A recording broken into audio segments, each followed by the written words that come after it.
কৃষ্ণচন্দ্রপুর রঘুনাথপুর কৃষি উন্নয়ন সমবায় সমিতি লিমিটেডের ভোটে ৪৩টি আসনেই জয়লাভ করল সিপিআইএম। যেখানে সারা রাজ্য জুড়ে তৃণমূল কংগ্রেসের জয় জয়কার লক্ষ্য করা যায়, সেখানে নদিয়া জেলার তেহট্ট থানার অন্তর্গত কৃষ্ণচন্দ্রপুরের সমবায় সমিতির ভোটে উল্টো চিত্র দেখা গেল।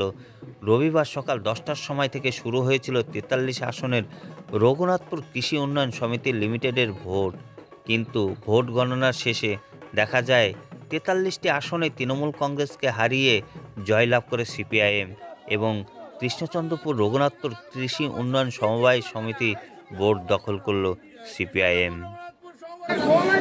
এই জয় আমাদেরকে যে ঐতিহ্য জয়, মোটামুটি 80%-এর উপরে ভোট হয়েছে।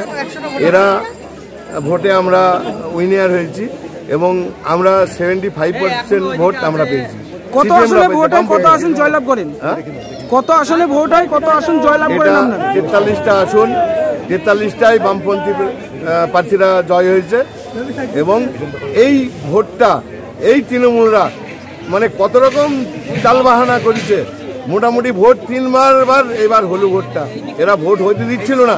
আজকেও লোকের বাড়ি বাড়ি গিয়ে বলে এসছে, ওগো ভোট হচ্ছে না, তোমরা যেও না, তোমরা যেও না। মানুষ মানে অঢালো আইসি আমাদের বামপন্থীদের ভোট দিতে। ৪৩ হার কেন, কারণ কি?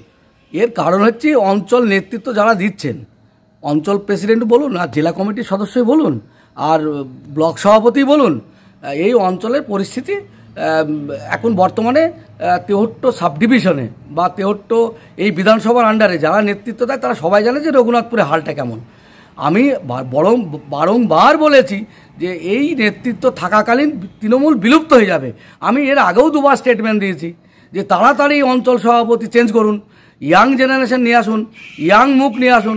ওই 75-80 বছর বয়সের লোক দিয়ে অঞ্চল চলে না। এই হারের পেছনে কাদের দায়ী করছে? এর হারের পেছনে দায়ী অঞ্চল নেতৃত্ব যারা আছেন, যারা চালাচ্ছেন দল, ঠিক নয়।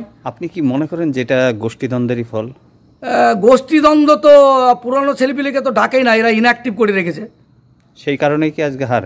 সেই কারণে বলতে প্রার্থী যেহেতু দিতে পারেনি, নিশ্চয়ই তো গোষ্ঠীদ্বন্দ্ব তো কিছুটা আছেই। আমাদের তো ডাকা হয় না, আমাদের তো আমরা ইলেকশনকে মনে করি মহোৎসব। আমরা দলটা ভালোবাসি, আমরা তৃণমূলের জন্মলগ্ন থেকে দলে আছি এবং দলটা ভালোবাসি। আমরা ওখানে 8 বছর অ্যাডহক কমিটির সেক্রেটারি সভাপতি, আমাদের সেখানে 8টা বছর কেটে গেল। বছরে 50টা করে যদি ভোট তোলা হয়, তাহলে এই ইলেকশন হারায়। এই রাজনীতি কাকে শিখাচ্ছে এখন যারা 85 বছর 75 বছর বয়সের যারা রাজনীতির নেতৃত্ব দিচ্ছেন? তৃণমূল 29টা ক্যান্ডিডেট দিয়েছিল, বাকিগুলো ক্যান্ডিডেট দিতে পারেনি না, মানুষ হতে চায়নি। বলেছে এদের হাতে যদি দেওয়া হয় তাহলে কাটমানির সরকারের লোক, দলের লোক, এরা লুটপাট করে ওখানে দাঁড়িয়ে এই কৃষি সমিতি লুটপাট করে বিক্রি করে দেবে, অতএব আমার ক্যান্ডিডেট আজকে